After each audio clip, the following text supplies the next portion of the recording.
অবশেষে ব্যাঙ্গালোরে অনুষ্ঠিত হলো জনগণের পার্লামেন্ট।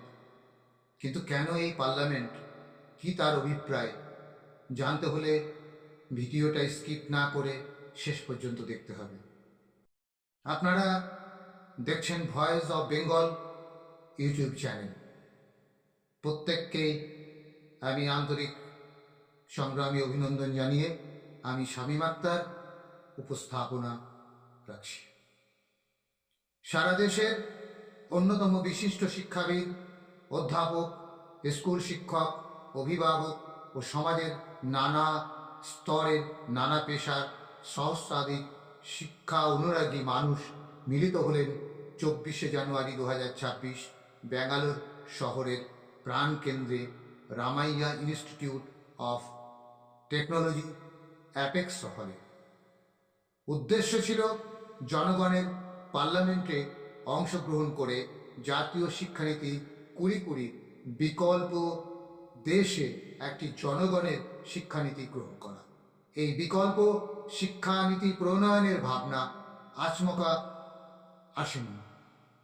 কোভিড লকডাউনের সংকটকালে কেন্দ্রীয় বিজেপি সরকারের মন্ত্রিসভার একতরফা সিদ্ধান্ত চালু হয়ে যায় নয়া জাতীয় শিক্ষানীতি 2020।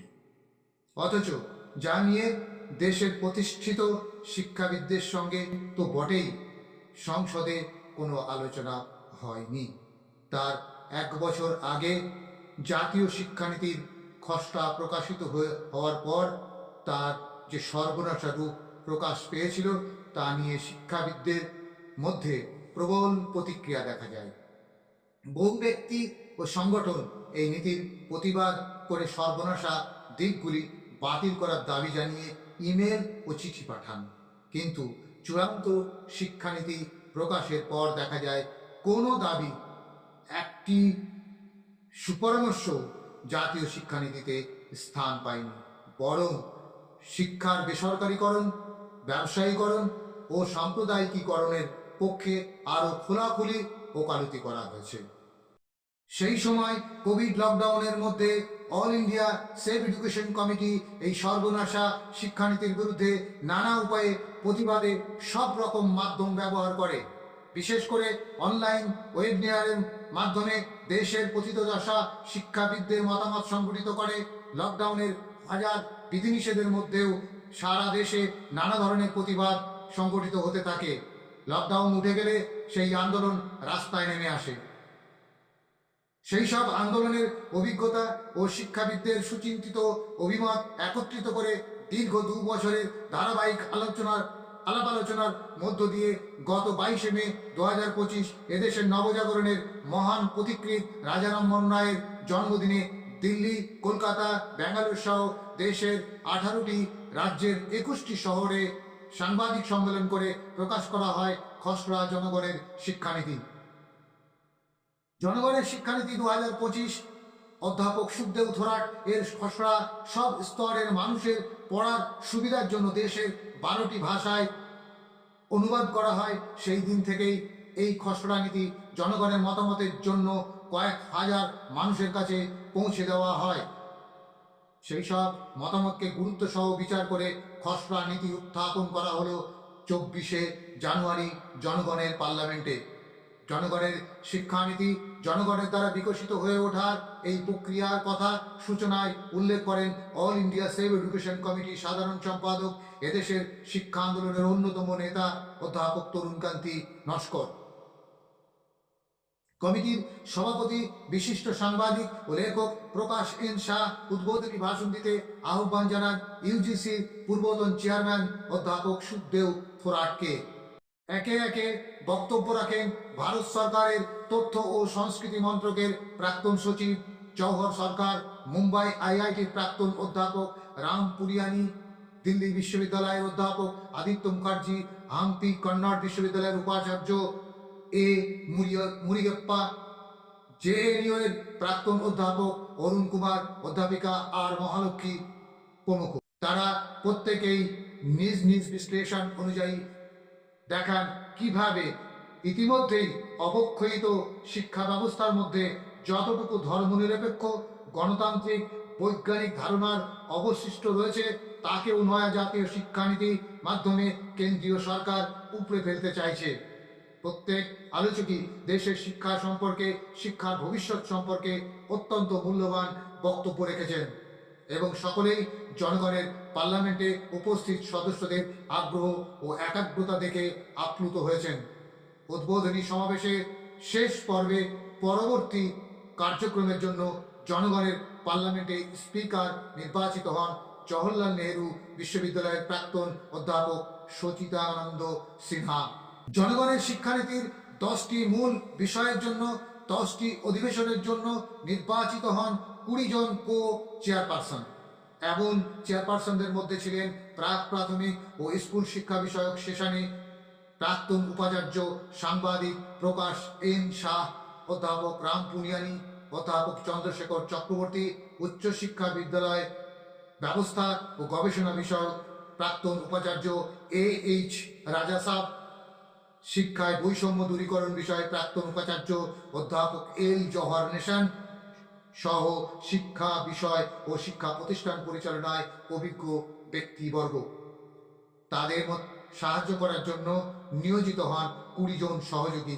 5টি হলে সকল সদস্যরা ভাগ হয়ে গিয়ে কো চেয়ারম্যানদের পরিচালনায় খসড়া ও সংশোধনী উপর তাদের মতামত ব্যক্ত করেন। জনগণের পার্লামেন্টের সদস্যদের প্রাণবন্ত অংশগ্রহণ এটাই স্মরণ করালো যে ভারতের সরকারি পার্লামেন্টে জাতীয় শিক্ষানীতি নিয়ে কোনো আলোচনাই হয়নি। লোকসভার 543 জন এবং রাজ্যসভার 288 জন সদস্যকে জাতীয় শিক্ষানীতি নিয়ে কোনো আলোচনার সুযোগ সরকার দেয়নি। সাংসদদের মতামত ছাড়াই জনগণের ওপর জাতীয় শিক্ষানীতি সরকার চাপিয়ে দিয়েছে। সেখানে প্রায় 1000 শিক্ষাবিদ, শিক্ষানুরাগী ও বিশিষ্ট জনের দীর্ঘদিনের অভিজ্ঞতা সমৃদ্ধ আলোচনা ও সারা দেশ থেকে আগত শিক্ষাবিদ, শিক্ষক ও শিক্ষানুরাগীদের থেকে নেওয়া মতামতের ভিত্তিতে প্রণীত হল জনগণের শিক্ষানীতি 2026। বিষয়ভিত্তিক অধিবেশনের পর প্লেনারি সেশনে অংশ নেন জেএনইউ এর অধ্যাপিকা মৃদুলা মুখার্জি, আইজার কলকাতার প্রাক্তন ডিরেক্টর অধ্যাপক সৌমিত্র ব্যানার্জি, হিংসা বিজ্ঞানী অধ্যাপক ধ্রুবজ্যোতি মুখার্জি, এআই সূত্র সাধারণ সম্পাদক Arun Kumar, north eastern hill ইউনিভার্সিটির অধ্যাপক এইচ শ্রীবাস্তব ও অধ্যাপক বাতস্কেম মায়া বোরহ। এরপর স্পিকার সচিদানন্দ সিনহা জনগণের পার্লামেন্টের সদস্যদের আনা সংশোধনী ও বাতিল প্রস্তাব চূড়ান্ত নীতি আকারে প্রকাশ করার জন্য একটি স্কুটনি কমিটি গঠন করেন এবং জনগণের শিক্ষানীতির ওপর ভোটাভুটি আহ্বান করেন। সর্বসম্মতিক্রমে প্রবল করতালির মধ্য দিয়ে গৃহীত হয় জনগণের শিক্ষানীতি 2026। এই শিক্ষানীতিতে বলা হয় শিক্ষার আর্থিক দায়িত্ব জনগণের সরকারকেই নিতে হবে এবং কেন্দ্রীয় বাজেটের 10% এবং রাজ্যগুলির বাজেটের কমপক্ষে 25% শিক্ষা খাতে ব্যয় করতে হবে। ভাষার প্রশ্নে সারা দেশে দ্বিভাষা নীতি, মাতৃভাষা ও ইংরেজি চালুর আহ্বান জানানো হয়। অবৈজ্ঞানিক বিষয় সিলেবাস এ ঢোকানো শিক্ষা সাম্প্রদায়িকীকরণের স্থান জনগণের শিক্ষানীতিতে নেই। এই নীতিতে স্পষ্টভাবে উল্লেখ রয়েছে সকলেই শিক্ষার অধিকারের দাবি সহ সেই দাবিগুলি যা আমাদের দেশের নবজাগরণের মনীষী ও স্বাধীনতা সংগ্রামীদের স্বপ্ন পূরণ করার সাথে সাথে সামাজিক সমতা প্রতিষ্ঠা করতে পারে। জনগণের শিক্ষানীতি গৃহীত হওয়ার পর জনগণের পার্লামেন্টে সংসদের সদস্যদের অনুমোদনের উত্থাপিত হয় ব্যাঙ্গালোর ঘোষণাপত্র। উত্থাপন করেন অল ইন্ডিয়া সেভ এডুকেশন কমিটির সভাপতি মণ্ডলীর সদস্য দেবাশিস রায়। এই ঘোষণাপত্রে ব্যাঙ্গালোর অনুষ্ঠিত জনগণের পার্লামেন্ট দ্বারা গৃহীত জনগণের শিক্ষানীতি 2026 সম্পর্কে দেশের মানুষকে পরিচিত করানোর দায়িত্ব গ্রহণের কথা বলা হয়। কেন্দ্রীয় সরকার বিভিন্ন রাজ্য সরকারগুলির কাছে সর্বনাশা জাতীয় শিক্ষানীতি বাতিল করা ও জনগণের শিক্ষানীতি চালু করার জোরালো দাবির আহ্বান জানানো হয়। ঘোষণা করা হয় জনগণের এই দাবিকে জনগণের স্বাক্ষর সংগ্রহের মধ্য দিয়ে সংগঠিত করা হবে। এই দাবিকে আরও শক্তিশালী করতে দেশের সর্বত্র অসংখ্য সেভ এডুকেশন কমিটি গঠন করে শিক্ষা দপ্তরে স্মারকলিপি প্রদান করে কনভেনশন, ধর্ণা, আন্দোলন এমন পর্যায়ে নিয়ে যেতে হবে যাতে জনমতের চাপে সরকার তার সর্বনাশা জাতীয় শিক্ষানীতি বাতিল এবং জনগণের শিক্ষানীতি গ্রহণ করতে বাধ্য হয়।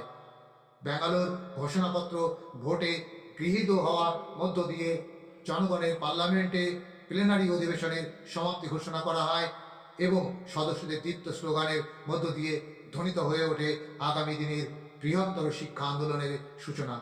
সকলে ভালো থাকবেন, সুস্থ থাকবেন। ধন্যবাদ। ইনকলাব জিন্দাবাদ।